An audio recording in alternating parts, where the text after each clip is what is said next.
Hey, welcome back to the Marketer of the Day podcast. We're here with Lewis Schiff. Lewis Schiff is all about birthing of giants. He is all about moonshots. He's all about money makers. He is about taking these multi-million-dollar companies and making them succeed beyond their wildest dreams, accomplishing amazing things with technology and with innovation. So Lewis, glad to be talking to you. Thanks for having me, Robert. I'm glad to have you. And so this is the Marketer of the Day podcast. We talk about people from all kinds of walks of life. I mean, years ago, I spoke with some lady who her specialty was she taught dieting by using Indian spices. Years ago, I talked with someone who is some kind of a therapist who goes to prisons, who teaches people how to kind of achieve their therapy goals through drawing. So we have many people from many walks of life, different business owners, different industries, and everyone is special and unique, including you yourself, Lewis. So can you tell us what makes you personally unique and special and why we should all sit up, pay close attention, turn off the phone, close the door, put the baby away, and pay 1,000% attention to you right now? I have probably spent 25 years studying success in America. Before I say that, I'm not just an academic. I also have built multiple businesses that I've sold. So I am a walking, talking entrepreneur, but I've also, for whatever reason, always found the topic of entrepreneurship very important. I've written about 5 books on the topic. And what I'm really interested in, what keeps me up at night, is how is it that regular people, I'm a regular person. I grew up in New York City. I went to New York City public schools. There's nothing particularly exceptional about my upbringing.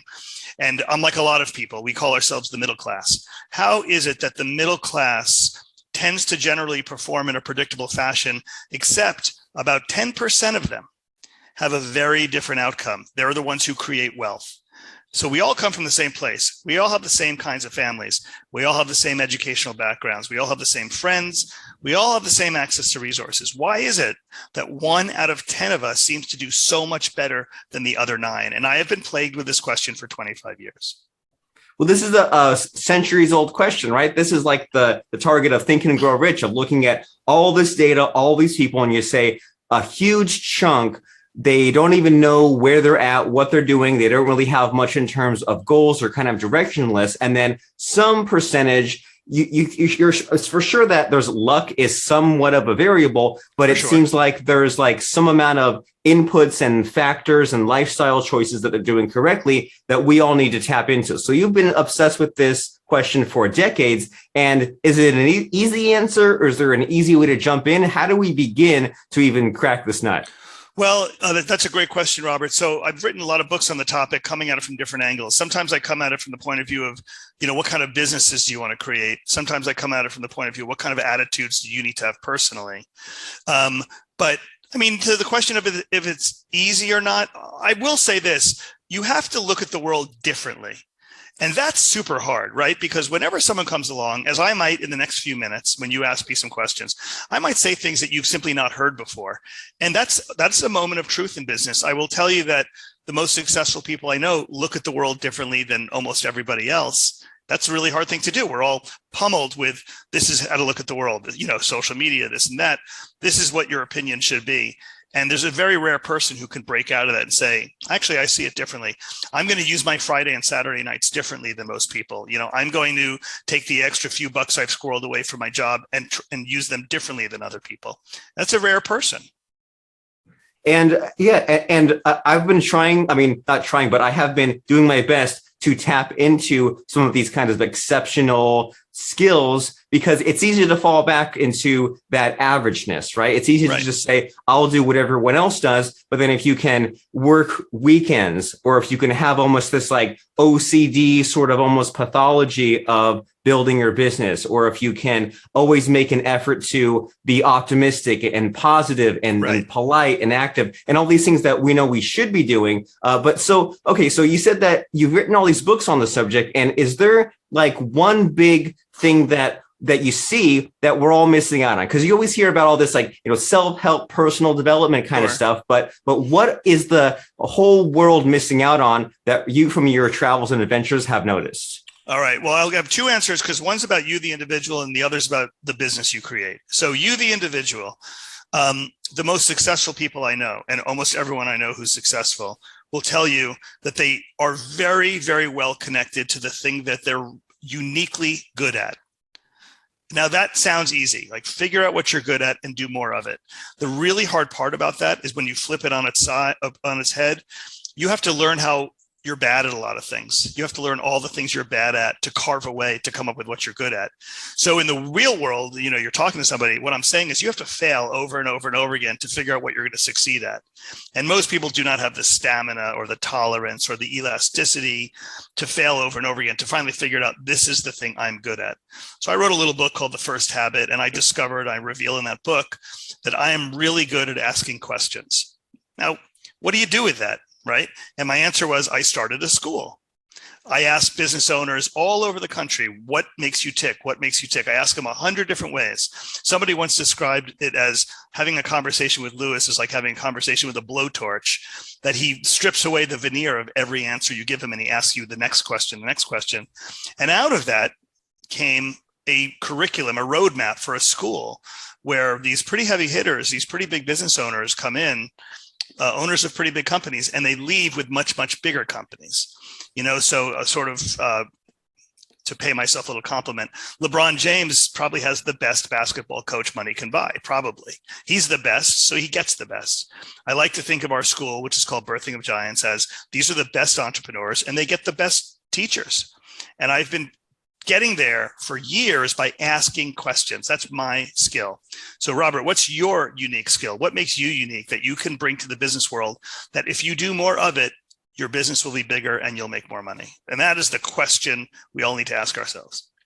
And I'm not even sure how to exactly answer that. I feel like I needed to have some kind of like really profound answer teed up and ready to go for you. So that way I would blow your mind. But putting me on the spot, I don't really know exactly. And is that normal? Is that okay?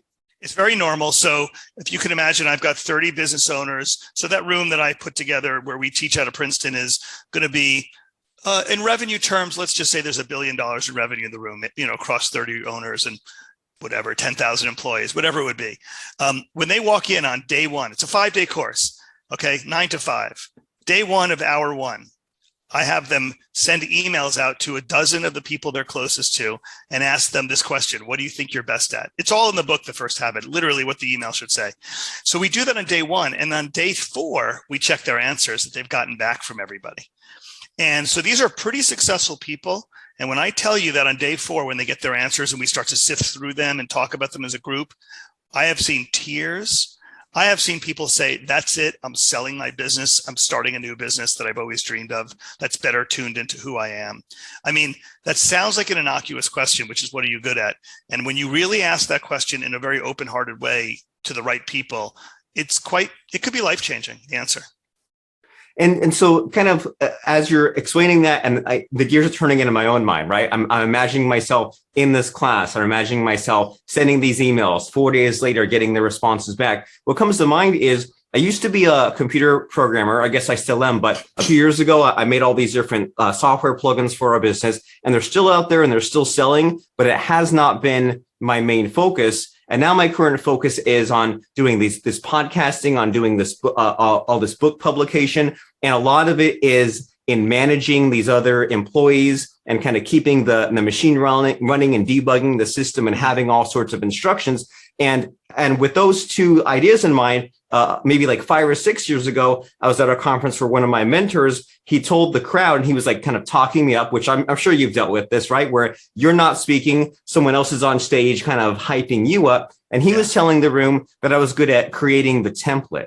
At like, if there's something to be done, I can kind of make the instructions and put it in place. So I feel like as you're explaining your answer here, there's like all these worlds colliding, right? Of like the programming, which is kind of in the past, which I feel guilty about not kind of keeping that business growing. It's kind of sitting there. And then there's kind of the newer frontier here, which is the podcasting and the books, which is kind of more exciting for me now. And it's more tapped into maybe like that ikigai kind of factors, where there's like what you enjoy and there's what other people say you're good at, and there's what makes money, and there's what people actually are looking for, and all these other factors combined. So I wonder if maybe there's like the person that I was, or that I thought I would, or I hoped I would be, that's now clashing or maybe kind of trying to settle in with this reality of what other people are saying as well. So is that kind of along the lines of what the 4-day kind of aha is reality hitting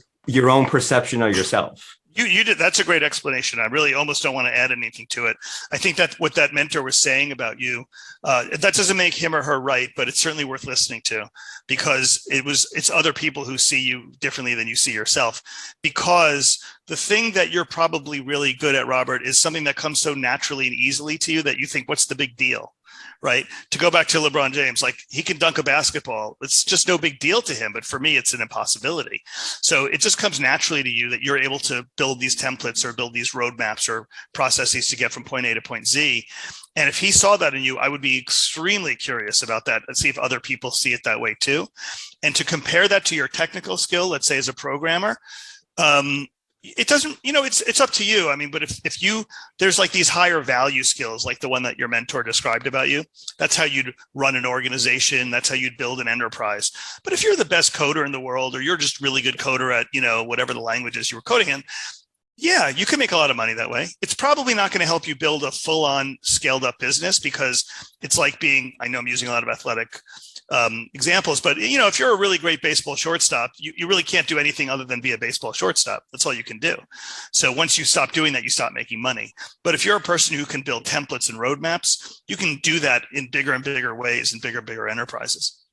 And I feel like it's almost been like a growing up, maturing, becoming an adult sort of transition from being the doer to maybe more of a delegator or someone that grows things. And it's been uncomfortable on this whole journey. I've been really unsure if these are like good stretch goals to be more of a business person, to be having more conversations, doing podcasting, getting affiliates, things like that. And I've never been sure if this is what I'm supposed to be headed towards, or if I'm just becoming less of myself. Is that a common issue? So this was happening so much in our Birthing of Giants program, where there are these owners of pretty big, 10, 50, $100 million companies.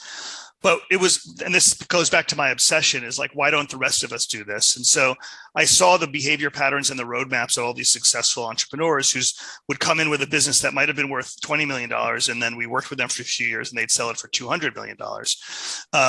And we realized that there's a bigger opportunity. So basically, we host this event called Moonshots and Moneymakers, which is kind of designed to help bring people along this roadmap, right? You can build a kind of a small business, and don't trust me, there's nothing wrong with a business that's worth $20 million. And then you could rethink it and build a business that's worth 200 million or 2 billion. And then the Moneymaker is the $20 million business, and the Moonshot is the $2 billion business. And so the question we essentially ask everyone in the room is, how do you get from Moneymaker to Moonshot? And in that Oxford program, it's not owners of companies. I mean, it is owners of companies. It's also CEOs, startup people, VPs of technology, or people who influence tech in their company.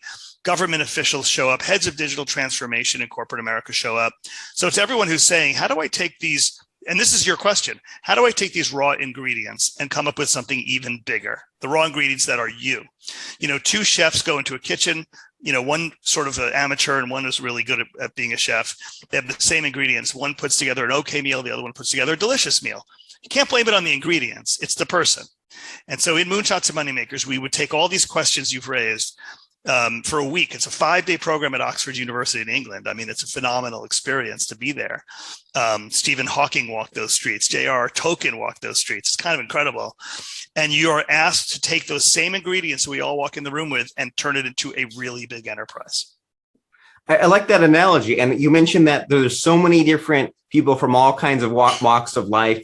Some are owners, some are startups, some are government people. Is there any particular story or any particular like person or business that you worked on there that you feel like talking about? Because we could go in all kinds of different directions, but the moment in time story is what kind of like gets us feeling like we're there. So what comes to mind there? Sure. So We had, of all people, a guy who runs a janitorial services business, okay? 300 souls that clean buildings at night.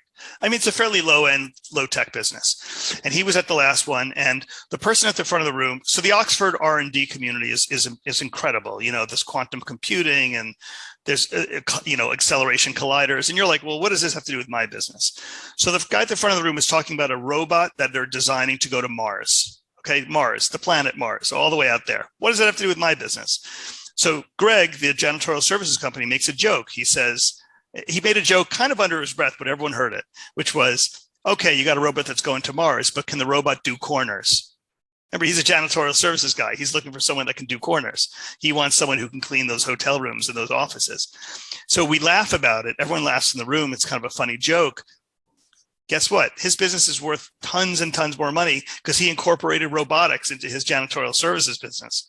So the thing about making a moonshot is that no one's going to serve it up to you. You're going to hear about natural language processing and predictive analytics and big data and robotics and life sciences and molecular solutions. And you have to figure out how it works in your business. But if you figure it out, your business could be worth 10 or 100 times more than the next guy's because you figured out how technology changes the game. And so is the lesson to be learned here is that we need to be maybe doing a deep think on some of these questions? Because at the beginning, you mentioned that you're a question guy. And sometimes, I'll go in and watch a YouTube video or listen to a podcast like this one. And I'll think like, okay, well, did I get something out of it? Right. It's as if I'm like eating a big meal or something. But then so many times I'm listening to someone in some other industry with some other problem, and it puts some weird question in my head that like I kind of chew on and have a think on, and I might come to the answer like weeks or months later when I'm not even expecting it. But it seems like so many times it's just a matter of not really saying like, oh, I want this tip or I want this answer, but like I need to be thinking about the right question. So that's why we put it in Oxford University, because if you've never been there, it's just a 1,000-year-old institution. Amazing things have been invented or conceived of at Oxford. So I believe that you feel that. I believe that energy exists at Oxford. So that process you're describing about letting things simmer and letting things process and coming up with great answers, I believe that you need to go to a physical environment that allows that to happen. And I think Oxford is a really good one. That's why we hold it there. But I'll give you an example, because you can hear this stuff and you can still, even after hearing the janitorial services example, say, all right, I get why that worked for him. I still don't know what it's going to do for me. And so I'll give you another example. Corporate catering business, okay, in your town, let's say they do $5 million of business. Let's say they serve the companies around you. They do corporate events, they do weddings, etc. They've got themselves a certified kitchen that passes all the health regulatory requirements. They've got chefs and other staff members that know how to work in that environment. They've got vans that can shuttle food around. They know how to pack that food up. That business that's doing $5 million in corporate catering, let's say it makes $1 million in profit a year. Maybe it's worth $5, $6, $7 million to a buyer. Take that exact same business, everything's the same, but you layer on top Postmates or Grubhub and Seamless, Uber Eats, and all of a sudden that one kitchen is now a Chinese restaurant and a burger joint and an Italian food restaurant. All these same restaurants appearing in one kitchen, health requirements, vans to move stuff around, etc. That same business, $5 million with $1 million of profit, is probably worth $50 million. You've turned a moneymaker into a moonshot. All you did was layer on top technology. So the question you're going to be asking yourself when you're walking the courtyards of Oxford is, how do I take the thing I've built, refashion it, add something to it to turn it into something much more valuable? And it's a brass ring question, right? It's a grand slam question. And if after the end of 5 days or the next 6 months that follow, you haven't figured it out, that's okay. Still got your moneymaker business. But the question is, what's the transformative opportunity in your business? And we walk through case studies and a roadmap about how you do it, the questions you need to ask yourself, the ideas that you need to be contemplating, the rules that your idea must meet, the requirements it must meet in order to be truly valuable to the marketplace. And at the end of it, it's up to you to, as I said, take those same ingredients and come out with a better meal. And I like that thinking a lot, that you're not just throwing away a perfectly good business that's making money. You're saying, here are some new ideas. Here's a new experiment. Here's a new thing I can try on a small scale. And if it completely blows up in a good way and it surpasses my expectations, I can continue on that path. But the worst case scenario, I still have a money maker business and not a moonshot business. But if the moonshot idea fails, I can tweak it. I can try it again. I can, go and figure out some new strategy, but I at least have something that it's working now and I can try again if it doesn't work. But if it does work, then I'm glad that I took the risk. So you keep saying that this event is at Oxford University and how important it is to be there and live and in person. So if someone says this is amazing, I want to attend this or I want to view this, how do they do that? Do they have to travel to Oxford University? Do they have to enroll as a student of this? What's the next step here? Yeah, so birthingofgiants.com is where it's our school, and there's going to be a section called programs, and one will be called Moonshots and Moneymakers.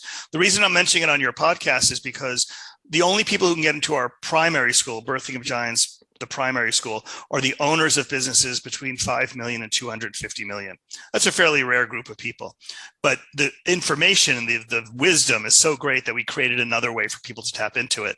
But yep, you got to get on a plane. You got to go to the UK.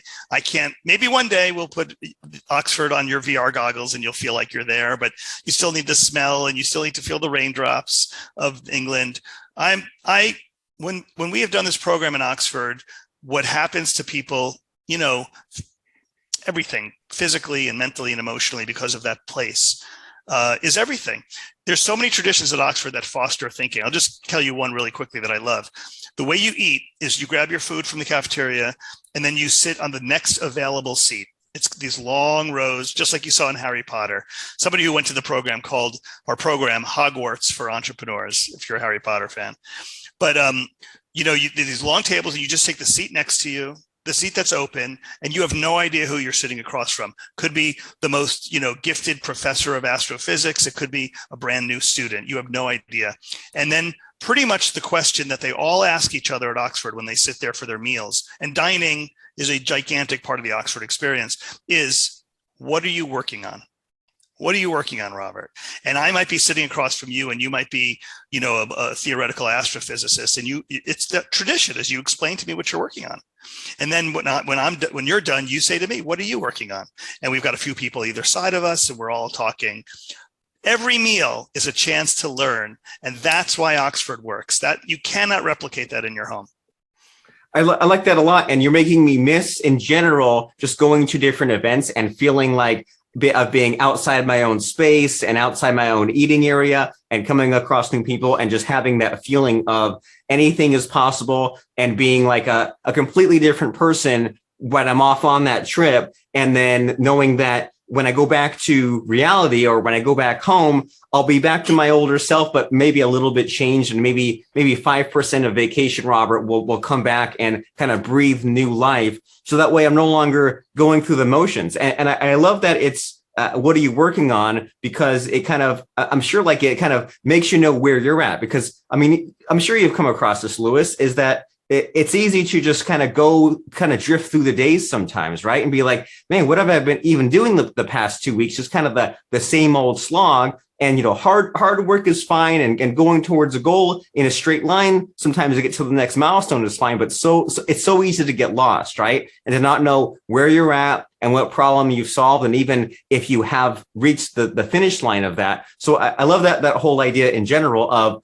even just thinking, what are you working on? Even just in general, just to verbalize it. And so that way you can kind of get it out and know, okay, where am I at? Because it's a simple question, but so few people know where they're at, kind of relating to what you're saying earlier of there's 90% that don't get it and 10% that do get it. So that's an interesting question. Where are you at? What are you working on? And when your mentor on stage said that you have an eye for putting templates together, well, let's just say that's who you are. That is your great gift. So then what are you working on is the chance for us to hear how that unique capability is applying it to the place you've chosen to apply it. Maybe astrophysics, maybe business, who knows? And so now I'm talking to a person who's uniquely talented at something, and they're in the very act of applying it to the thing they've chosen to apply it to. And as your recipient of that conversation, I get to hear how that all works out. And so my question to you, Lewis, is what are you currently working on? That is a great question. So I have been around this so much, these money makers pivoting to moonshots. I found a 200-year-old organization that has been running as a moneymaker, for 200 years. And I presented to them, myself and a few other people presented a way to turn it into a moonshot. And so we are in the process of turning a 4-year academic institution, a college, a university, into a global, eminently scalable education technology business that will be a moonshot 10 times over. So basically, Robert, my promise to you is, what am I working on? I'm eating my own cooking, and I'm building a unicorn. I'm building a company that will be valued at over $1 billion. Just give me a few more years, but we're in the process, and we're turning a moneymaker into a moonshot. Well, exciting stuff, exciting times. And you hear about this so much, how there's so many areas of education that just haven't really changed since Roman times, or haven't changed since the Industrial Revolution, which I guess is okay, because you don't want to throw out something that's working, and you want to, go and get your foundational knowledge and get your kind of evergreen problem solving skills. So that way you can take that old knowledge and apply it to modern day and things that change. But you always wonder, isn't it time for some kind of revolution in education? So this is interesting and fun what you're doing, especially with, technology and all the fast paced things that are, available to be done these days. So this sounds like an exciting, project that you're working on, an exciting goal that you're reaching. And so how do we find out more about you? How do we take the next step here? You mentioned Birthing of Giants, your books. How do we find out about everything there is to know Lewis Schiff? Well, I'll tell you a really easy way. So in addition to, I encourage your listeners to check out Moonshots and Moneymakers at Oxford, which is happening in August of this year. We also launched a video site called How I Did It. And it's every month we drop a new case study, extensive deep dive into how one entrepreneur did it. And that's free. And so birthingofgiants.com/howididit. And they can sign up, and every month they'll be told there's a new case study, a video, 30-minute video, a breakdown that they can read, a podcast that they can listen to in the comfort of their car. We have an Ask Me Anything with that entrepreneur every month. So it's a kind of a really comprehensive way for you to learn how they did it. A lot of folks from the comfort of their own home don't have the chance to meet some of the entrepreneurs I have regular contact with.